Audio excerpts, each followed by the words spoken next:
Hey guys, thanks for coming back to watch another one of my videos. I am taking your suggestions. Thank you so much, Tala, for my good buddy. He gave me a lot of suggestions here about improving my mic setup, my lighting, the camera, and all that, and backing up, and so you can see my hand gestures and all that. So thank you so much. I do take all of that at heart. So please keep the comments and suggestions coming. Today, I wanted to talk about my first experience walking with purpose. And what I mean by that is living with God intention, I believe, in my heart and mind. And there's a little, or there was a video that I once watched about this girl, how she explained how, what the meaning of purpose is and living with purpose of God. And that essentially is like, she was saying, just imagine in the Bible, it says, we were made in the image of God, right? So, like a glove is made in the image of a hand, um, that's us. We are made in the image of God. So, without God, the glove is just kind of useless. It just sits there, right? But if you have God inside the glove, with now the glove is being used as a utility. It has purpose. So when I heard that analogy, that kind of hit me. I was like, wow. So I started thinking. I've been living for 50 years now, and I always thought there had to be more to life than what it was. When I was younger, I was just going to school, learning stuff, maybe getting a job, and I was just lost. Like, there's got to be something more. Maybe I was too young and I needed to live more, then I'll find out what my purpose was. And so then life goes on, you get married, you have children, you think, okay, for sure, once you have children, you're going to feel fulfilled and all that. And then that happened, and you still feel empty. So when I heard that video or watched that video, and the lady explained that I had to use or live with purpose by having Jesus within me, like inside the glove, and then I have utility. So I give that a shot. I actually, when I surrendered to God, my first attempt at being godly, if you will, it was a very interesting experience. And let me explain how that went.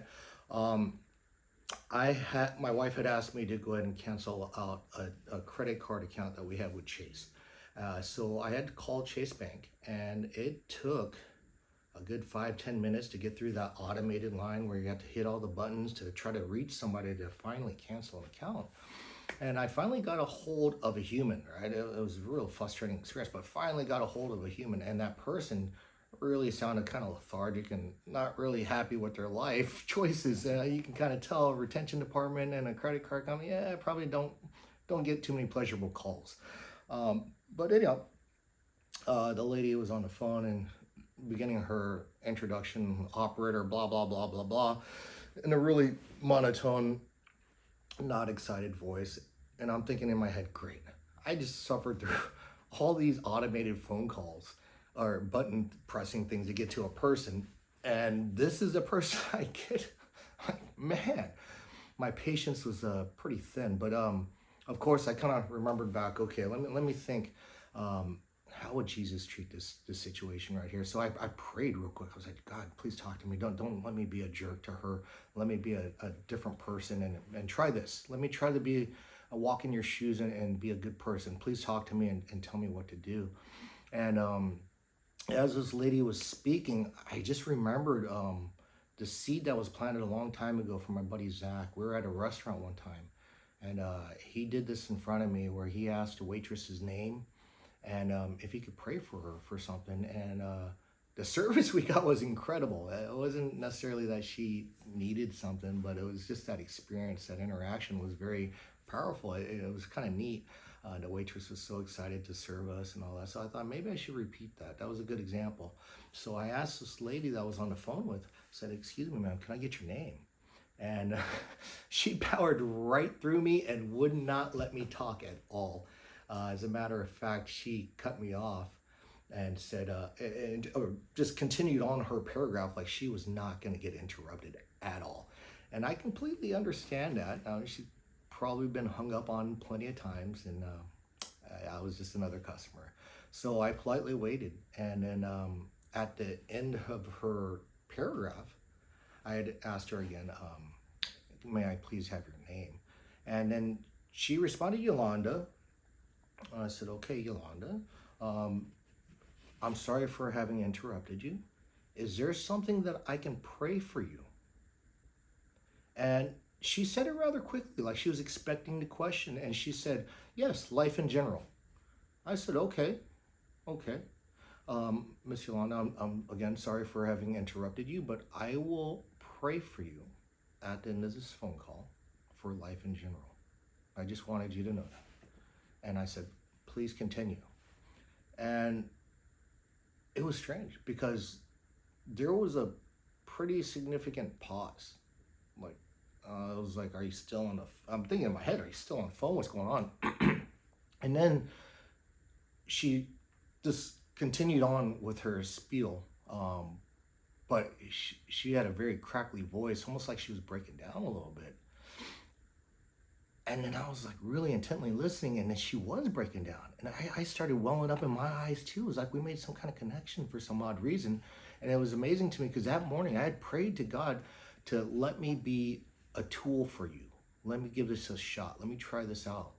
And here I am doing the good works of God and reaching through to another person I don't know.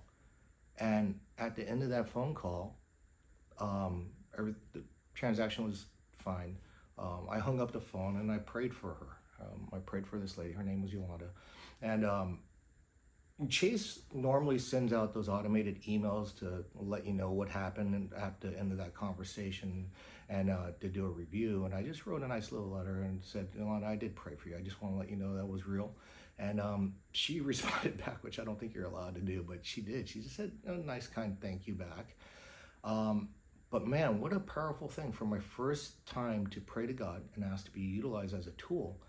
And for that kind of response, for me to get to another human being that I don't know over a telephone and feel some kind of connection. It was truly amazing. And little rewards like that, I am starting to find are abundant when you start acting nicer and doing things that you think Jesus would like you to do. So I hope that story helps you in your journey or somehow, some way. Maybe be nice and ask people for their name and maybe make a little prayer for them. I do want to read a little bit of scripture. I just wrote it down here so I can remember. It's Jeremiah 29:11. For I know the plans I have for you. They are plans for good and not for disaster, to give you future and a hope. I think the walk that I'm going through with Jesus is giving me a future and hope, and it's wonderful. The things that are coming about are truly amazing and eye-opening to me. I hope this is hopefully this is helpful to some of you guys. I don't know if I'm just babbling, but anyhow, thank you for watching my channel. I hope you guys have a wonderful day. I pray for each and every one of you. Take care.